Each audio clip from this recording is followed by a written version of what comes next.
ரட்சகர் இயேசு கிறிஸ்து இந்த பூமியில் கொடுக்கப்பட்டார். அவர் அவருடைய காரியத்தை நிறைவாய் செய்து முடிச்சுட்டார். அவர் முடிச்சுட்டு போகும்போது அவங்களுக்கு நான் ஒரு தேர்ச்சவாளை வைத்து போறேன் அப்படின்னு. அப்போ நம்ம பாவத்துல மீட்டெடுத்ததுக்கு அப்புறம் நமக்கு ஒரு பாதுகாப்பு வேணும். அப்போ யாரு சகல சத்தியத்தில தேர்ச்சவாள் பரிசுத்தாவியானவர் சொல்லல, பரிசுத்தாவியானவர் வாங்க சொல்ற அந்த பரிசுத்தாவியானவர் நம்மளுக்காக வைத்து போகிறார். ஏன் அப்படின்னா நம்முடைய பாவங்களை அல்லேலூயா சொல்ல நம்ம பாவங்கள் எல்லாம் அவர் குறித்து நம்மளை எச்சரிக்கிற ஒரு தேவனாக இருக்கிறார். அல்லேலூயா நம்மளுக்கு பாவங்கள் எச்சரிக்கிற ஒரு பரிசுத்தாவியானவர். நீங்க பாவம் செய்யாதீங்கப்பா, பாவம் செய்யாதீங்க, ஒரு ஆசீர்வாதம் மிகுதியா இருக்குது, நீங்க தேவனோட இடைப்பட வேண்டும், தேவனை வாசம் பண்ண வேண்டும். அதுக்காக தான் இயேசு கிறிஸ்து வந்தாரு, உங்களுக்காக ரத்தம் சிந்தினாரு.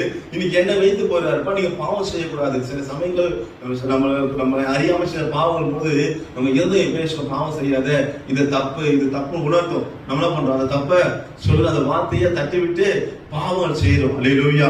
அப்படி பாவங்கள் செய்யாதபடி எச்சரிக்கையா இருக்க வேண்டும் என்பதை பரிசுத்தாவியானவர் சொல்ற. அவர் தமது பாவத்தை குறித்து, நீதி குறித்து, நியாய தீர்ப்பை குறித்தும் உலகத்தை கண்டித்து உணர்த்துவார். அல்லேலூயா.